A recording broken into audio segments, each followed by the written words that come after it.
Hello everyone, and welcome. Today it's time for another edition of Fire Emblem Heroes Sleeper Skills, the series where we take a look at skills that can be hard to find a home for. This time we're talking about the seal skills. These are some of the weakest abilities in the game, but they do have a few uses. Mechanically, seals are debuff skills that apply visible debuffs. They occupy the B slot and have variable equip cost. If a unit carrying a seal engages the opponent on either phase, the enemy will suffer penalties after combat. Single stat seals reduce the applicable stat by 7. Dual stat seals reduce 2 different stats for 5 each. They can be inherited onto all units except for staves. Like most visible debuffs, seals are intended for team support. In particular, seals are interesting because they get stronger as you get weaker. The more often the opponent will survive, the better seals become. Seals work best on fast, bulky units that lack killing power, or ranged units with flexible B skills. They work best when paired with fire sweep weapons, ranged weapons, or other effects that avoid retaliation. Seals don't have a lot of synergy, but they do have some combos with chip damage like Savage Blow, Poison Strike, or Jafar's personal weapon. Seals are hard to use, so it's no surprise that they don't really have a home. Other debuff skills just do the job better. Take chills for instance. Chill debuffs are the same magnitude, but are global and unavoidable. Smokes require the unit to fight, but they occupy the C slot instead of the B slot, and they have a large AoE. Daggers and dragon units get access to debuffs for free if they want them, and ploys can hit from the safety of the back line. In other words, seals are the weakest debuff skills, and they just don't bring that much utility for high investment builds.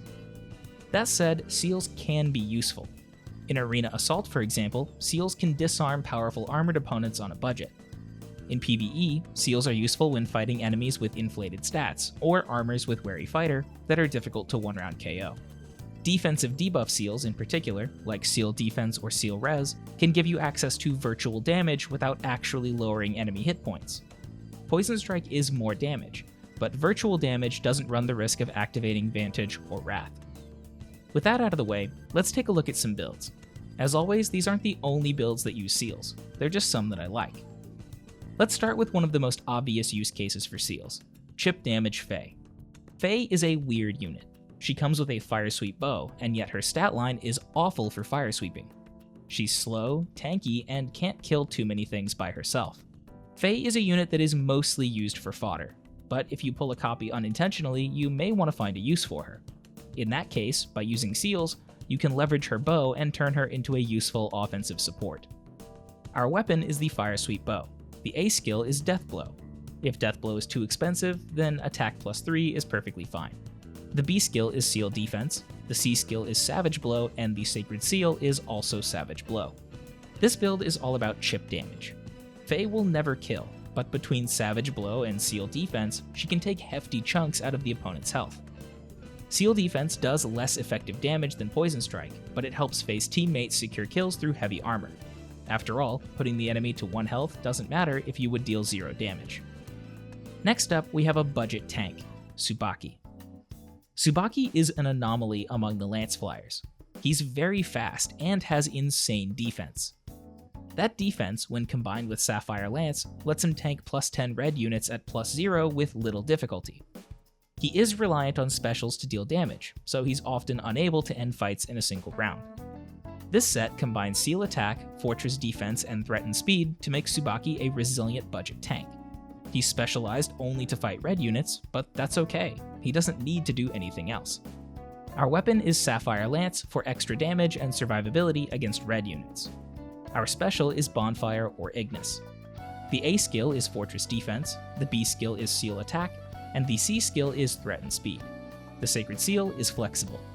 I find that Tsubaki is consistently underrated. Yeah, his attack is pitiful, but he's exceptionally cost-effective. He's cheap to build, easy to use, and performs a valuable role for your Arena Assault bench. Overall, seals are very weak. They're inefficient when compared to other debuffs and B skills, and have no place on high investment builds. Still, I do think they can be useful. They make decent filler on ranged units and on budget tanks. Seals can be used to solve puzzles, or for disarming resilient opponents. Sadly, seals would be amazing on healers, but they just can't be inherited onto staves. Should you use seals on your core? No, they're too weak. But you can't afford to invest in everything. Seals give you something to put on units that don't have or have bad B skills. They're cheap and occasionally useful. Are they optimal? No, certainly not, but not everything can be. Thank you very much for watching. If you enjoyed the video, please consider leaving a like or subscribing. You can find me on Twitter at DireThunderYT, so feel free to send me cool stuff or just drop by to say hello. As always, I hope to see you next time. Take care.